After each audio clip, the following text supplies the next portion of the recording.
Hello YouTubers, I am Nayab, and today in this video I'm gonna tell you what you really need in life to get up early in the morning, and it's not an alarm clock. You don't need an alarm clock to get up early and get going.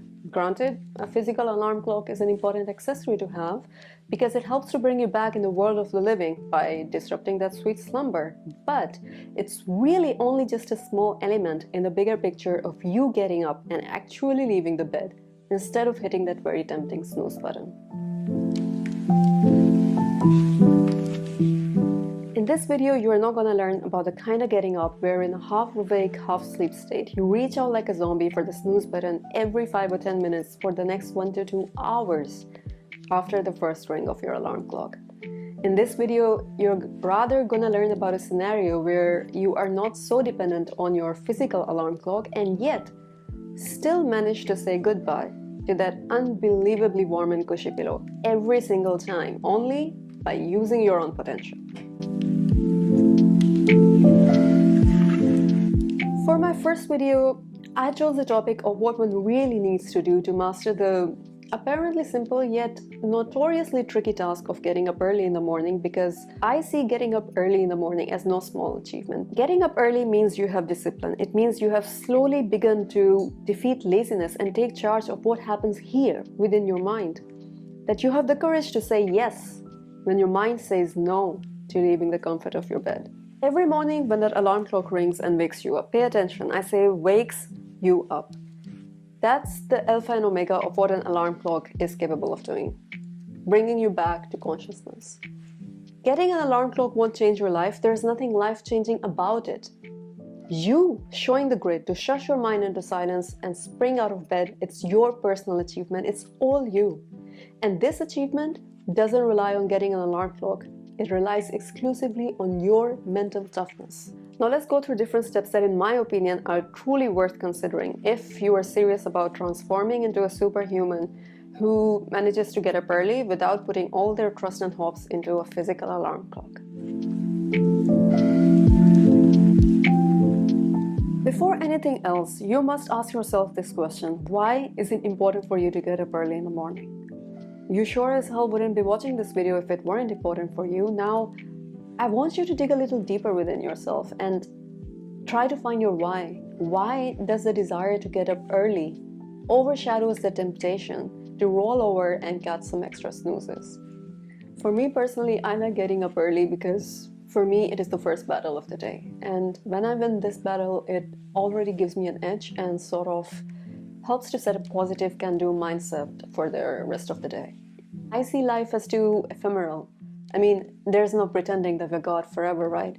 So you can either spend your time sleeping a little extra, or you can find your why, get up and get going. If you struggle finding your why, but you've got all the other bells and whistles, including an alarm clock, I hate breaking it to you, but you're most probably always going to struggle with getting up early. You got to make sure that your why is something that inspires you. It should be rewarding. That's why it's very important that right after you wake up in the morning, that you do something for yourself that makes you feel good. Even if just for half an hour, but try to engage in some sort of activity that helps you to validate yourself.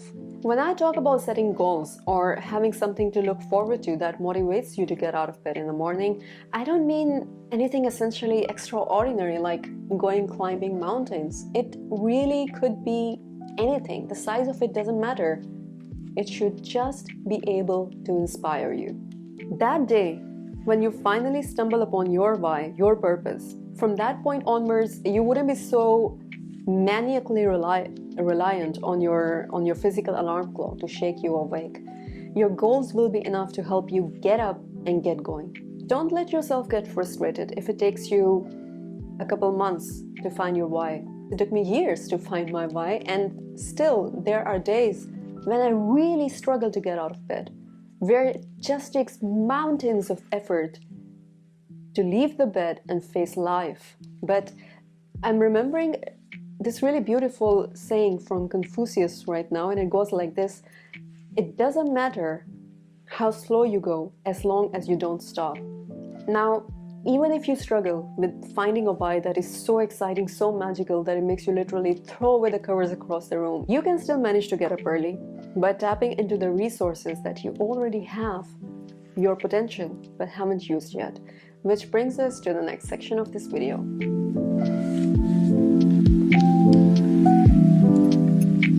You want to transform the subconscious mind into your personal wish-fulfilling, wand-swinging magic genie and get up early and get going? Then you need to make sure that the desire to get up early is not only the desire of your conscious mind, but that it is a desire that is also recognized and fulfilled at a subconscious level, which really is the end goal here. I mean, why do you struggle to get up early? It's because you have the will already, the conscious will and desire to get up early, but if the subconscious desire to oversleep has not changed and is in fact greater than the conscious desire, then you're never going to be able to break this unhealthy pattern and get up early, because in the battle between will of the conscious mind and imagination of the subconscious mind, the imagination will come on top every single time, because remember, your subconscious mind has the power. That is why I say that you have the most powerful of all alarm clocks in the world right here inside your mind. I know what I'm saying probably sounds too easy to be of any real value, but most things in life are quite simple like that, until we insist on making them complicated. And the answer to most enigmas in our life, like struggling to get up early in the morning, we don't even need to look outwards. We only need to look inwards within ourselves. So in order for you to get up early in the morning and start your day like a warrior, you need to understand how your mind works. Why? Because your body can only achieve what your mind desires. When you struggle in the morning to slide out of the covers, it's not your body that's putting up a fight. It's your mind working against you. But the good thing is that you can outsmart your own brain in the furtherance of your goals. Getting up early, hitting the gym, crunching the hell out of your core, eating healthy, meeting deadlines, being happier. All these goals can be effortlessly implanted into the very fertile soil of your subconscious mind. Now I'm going to tell you how to do that in a bit, but before we go running off to the next chapter, if so far you were able to take anything of value from my video so far, why not like and subscribe? It means the world to me.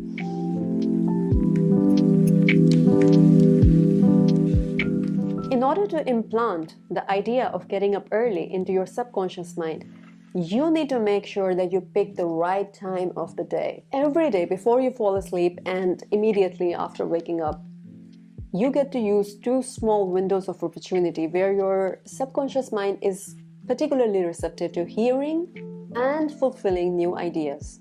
The two windows of opportunity are known as the alpha state of mind.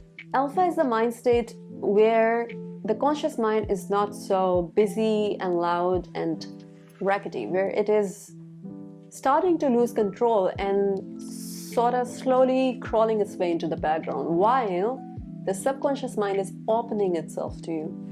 You can also enter this state of mind and open a channel of communication to your subconscious mind by way of focused meditation during the course of the day.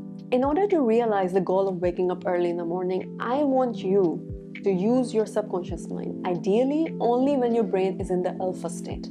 Visualize your conscious mind like it is the tip of an iceberg, and all that 90% of the iceberg structure just under the water surface that you don't see, that is your subconscious mind.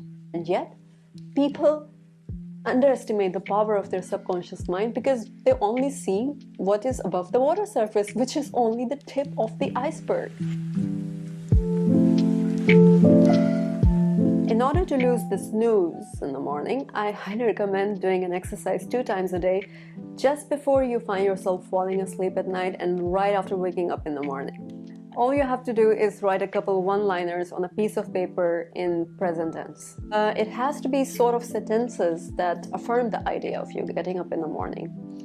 Negative patterns that have over time changed into habits like oversleeping can be changed or reversed by practicing or visualizing the desired results in your mind. So you can begin by already visualizing in your head that you are wide awake at say 6 sharp in the morning, and that you are very less inclined to stay or linger in bed. after you wake up. I just keep this exercise notebook close to my bed for easy access so I can just easily grab it and daily practice in my mind the desire to get up early. This exercise will help you to combine the will of your conscious mind and the power of your subconscious mind to have this unsurmountable willpower, as a result of which you become single-minded. All this to say, it doesn't matter if you've got an actual alarm clock or the one in your mobile phone. If you ain't got your willpower and your why synced and working for you, it could be the entire fucking village at your door, literally hollering your name. You ain't gonna move one single toe. All your physical alarm clock is gonna make you do is roll over and sink a little deeper into those warm covers. Alright, thanks a lot for watching this video, and extra love for those who stayed till the very end to hear me say this. Let there be love, let there be light, and see you in the next video.